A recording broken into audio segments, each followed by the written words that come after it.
Trinity, not the not exactly the draft tool I would use myself. So first band going on to Team Skyline. I think they will start off with the Zarya band as they picked before.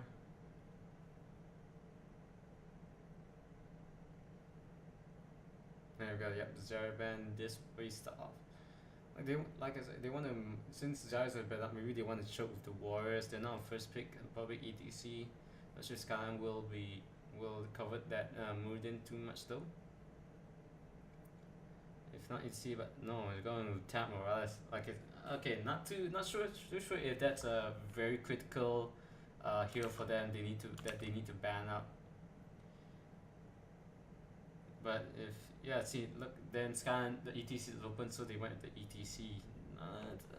Not too great of a first ban choice there personally, I think. But this does give you the SYK. Yep, bring in the Vela and the Muradin, and if they are creatures of habit, and I'm still learning if they are, might go with the Kerosene. If Skyline has been paying attention, they might go no. That's a 2 and 3. Oh yeah. You still have the 2 picks, so they can ban the Kerosene in the second ban phase. If not, Kerosene, there's Battlefield for the they pick Greymane, so still option to ban out Greymane, but they pick up Greymane themselves. Okay, they ban out Greymane themselves. If they were at KFC, Tigers would be the choice, but no, it's not the case. I have Zeratul. Okay, they're going to Tyrande and Greymane. Very good combo to deal single target damage to the Immortal, as well as this Rockstar trick from ETC giving an attack speed buff. So we're looking quite well for the Immortal damage so far.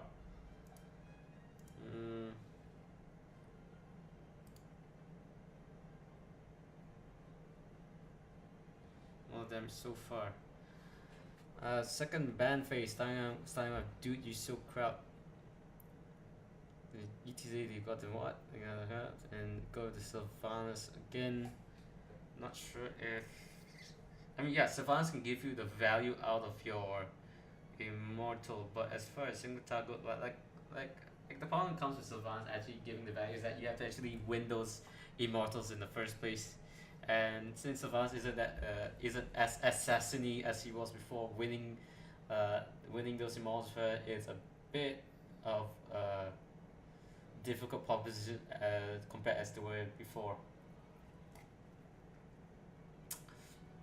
And they want to leave out the Zeratul, or if they want to go to Zeratul themselves, though the R 1, 2, and 2, the R would be the pick after DYSK will get another 2 picks, which one can be Zeratul. So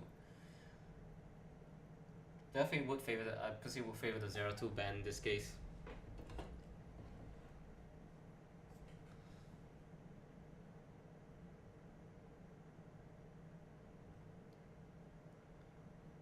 Oh, but they go with Tyrell instead, so. But other than DYSK so far, they haven't shown the penchant for going double warrior, even with Tyrell. They just went for a solid single warrior, usually ETC, but since out of Tyrell, Muradin, he has still a good tier 1 warrior. They haven't actually dropped down to using tier 2 warriors. Yes. Medivh, the Guardian of Tears Fall. Again, my favorite hero in game. So let's see what they're actually pulling out with Medivh. Because Medivh doesn't actually, he provides mobility, provides protection, but in terms of damage, sustained damage against heroes, not so much the Immortal himself. And at Guardian doing at level 20, I think by that point he doesn't really need the Guardian Tears Fall that allows his Arcane Rift to one-shot minions. Probably take Glyph of Polymorph. As far as teamfight goes, against other heroes, he's great. But he's definitely one hero that you want to pair with a warrior that can play a melee that can play aggressively. I mean, the Force of Will allows that, as well as being able to engage with the portal. So we'll see what kind of I'm kind of edging towards that they will go with a melee assassin. So Skyline goes with Brawl, pretty solid hero, and we'll round that out with. They could definitely afford to go with either a second warrior or another support with Tirana going more damage based. So far, pretty much anything is on the table right now for Skyline. Although I think I will go with Varian still. Is Varian not on the field? Variant. Okay, so Variant is. Yeah, Variant is not on the field. Maybe it's that empty circle right there. Empty hexagon, sorry. Well, you still have Alarak, Illidan, Kiltas even. Actually, Kiltas would be quite good. Leeming, of course. This another solid hero. What will do you so Kraut reply in kind? I definitely think a melee hero would be to go with to get to work well with Menteith. I think Alarak, Zeratul, definitely. Samuro is actually another good one. Samuro could actually if they pick Samuro could actually just solo the Immortal while the rest of the team stalls their own Immortal, defends their own Immortal. Alternatively, they could decide to go with Zagara. Good single target damage, good pushing power, good map vision. I mean, they did ban on Sylvanas. I would think that they want to do that to kind of get a specialist pusher of their own as well. Although I think kind of going with Medivh, it's just Medivh is definitely the one that throws off that if they want to go with that route. So Illidan would definitely be, yeah, Illidan would be alright. Alarak, although Alarak does alright AA, but isn't that too great against non-heroes. Against the Thrall, oh, okay, there we go. We go with Illidan with Medivh and Malfurion. That is actually quite a solid last 3 picks. So Skyline going with Leeming, Thrall, Tyrande, Greymane, and ETC. They have actually quite decent, quite good synergy and good PE damage for the Immortal. Dude, you so Kraut. Overall powerful is Vala, Muradin, and Malfurion, but I really like the pairing of Medivh with Illidan right there. I'm gonna have to kind of lean. Look, honestly, I'm a bit biased here. So I have to go with Dude You So Kraut. Dude You So Kraut just because of Medivh. So, like I'm into my biasness. All right, so we're gonna go into in-game very soon.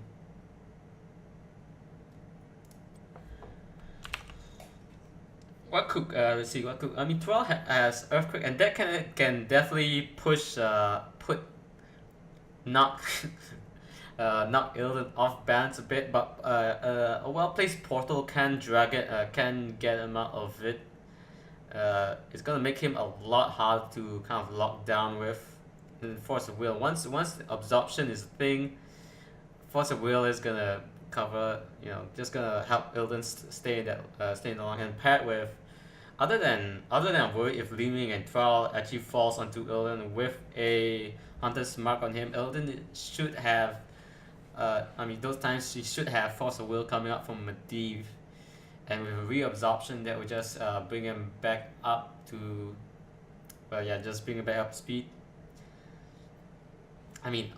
I'm talking about both of them. Still can't deny the strength of the rest of this lineup with Muradin, Malfurion. The Stormbolt into Intangi Roots, Valence, or just very raw damage out there.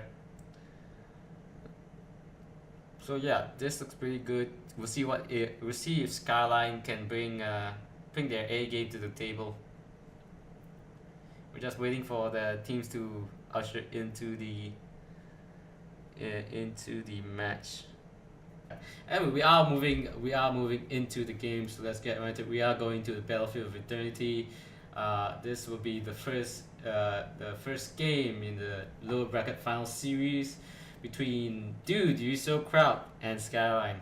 So whoever wins this will get another chance to fight Kinky's Fairy Club and well, pretty much you make a pole position as you get a prize. The other team will go home with, I guess, lessons of friendship and trust between teammates and the thrill of, uh, yeah, whatever. Anyway, let's going into game. We're on the blue side. We have Dude Yusuf Kraut with Julian playing Muradin, CW instead, this time playing Illidan, Capricorn on Medivh, Melitus on Malfurion, and finally Brilliance playing Valor once again. And on the red side, we have Wipeout playing Li Ming, the Penguin playing Tyrande, Makishi on Greymane, Perez on Thrall, and finally with Siofra on ETC. And we are beginning in 3. Looking at that one talent, Muradin this time around going for a block. There's a lot of A coming out, fair amount of A coming, especially hard hitting A coming from Greymane, so that's quite a reasonable pickup. But it looks like picking up the Monster Hunter, going with a Hungry Arrow build instead. Although personally, I don't think the Hungry Arrow build is up to the power level of the other two builds. Is to build into Hatred and AA and multi-shot. Illidan going, of course, with Immolation, Stable Portal on Medivh, and finally Skyline on Malfurion. On the flip side, we have Kraut, Block Party being picked up by ETC. Makishi doing a bit of damage, but takes a bit more damage in time. Oh, but Thrall gets taken out in the top lane. But it looks like there is someone calling for a pause. Penguin, I think it's Perez having an issue, so that's why he got taken down. Or it's probably the Penguin maybe having another issue with the with his connection or PC or some such. It looks like they're good to go again. So because Greymane going with hard, he wants to get the AA buff for the immortal damage. Li Ming going with arcane, power hungry, so in arcane energizing, and finally Hunter Smart, no cooldown on Tyrande range smart. Okay, supports and warriors engaging in the middle for some reason. But here comes Capricorn to sweeten the deal. Nice stun there. Oh, just missed out. Julian was about to step right into that.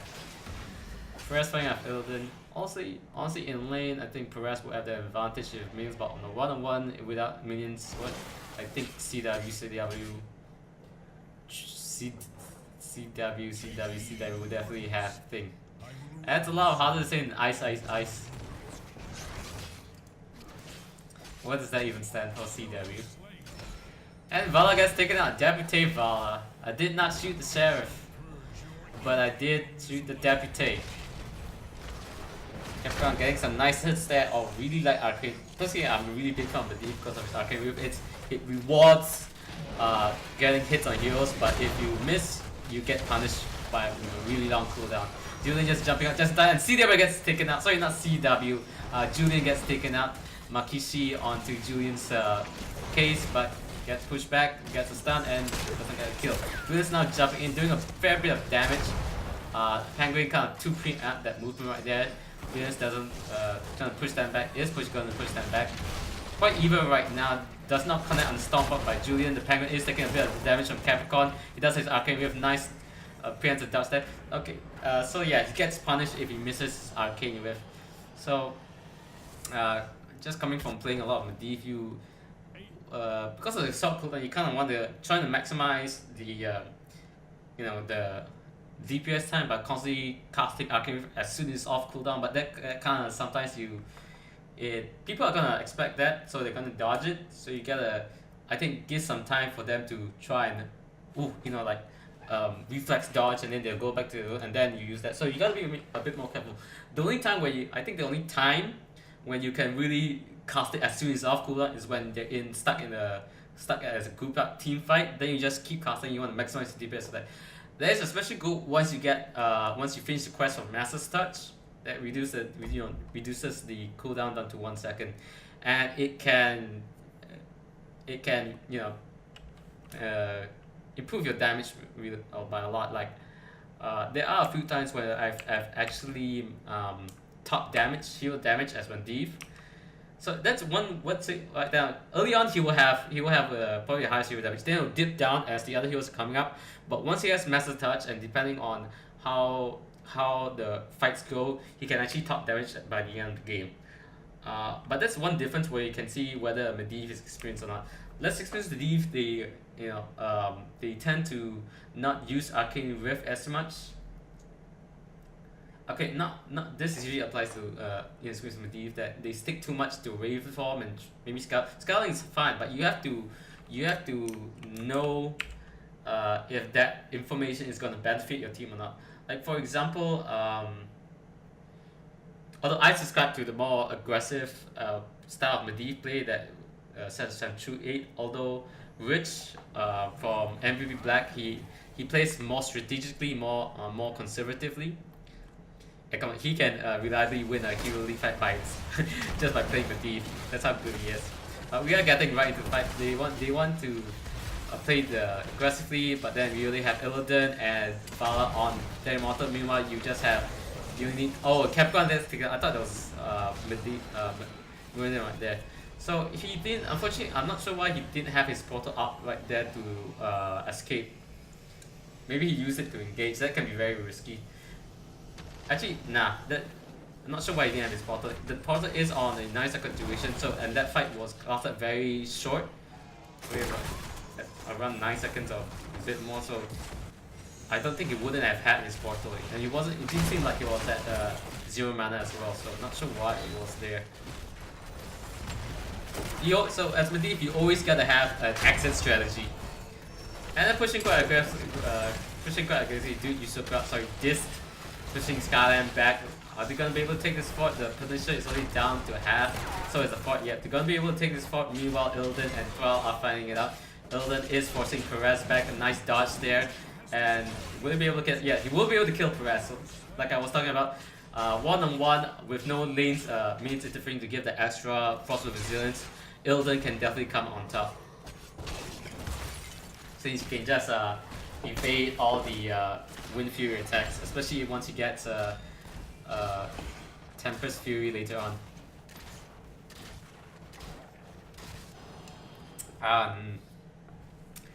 Alright, both teams 7-6. So, dude, you still cut Disc having the talent advantage right now. They should be able to force fight. They want to go for Julian. I don't think they'll be able to catch him. He's running towards his team, or they don't know he's running to his team. But he wants to keep team. Makishi knows what's going on. There's a standard delay, but he just keeps going. Now Makishi's in a pretty dangerous position there, but luckily he does have eyes in the dark to kind of roll away. That's fine. That's actually the problem with the Alchemist build for Gleam. It's just that eyes in the dark gives so much.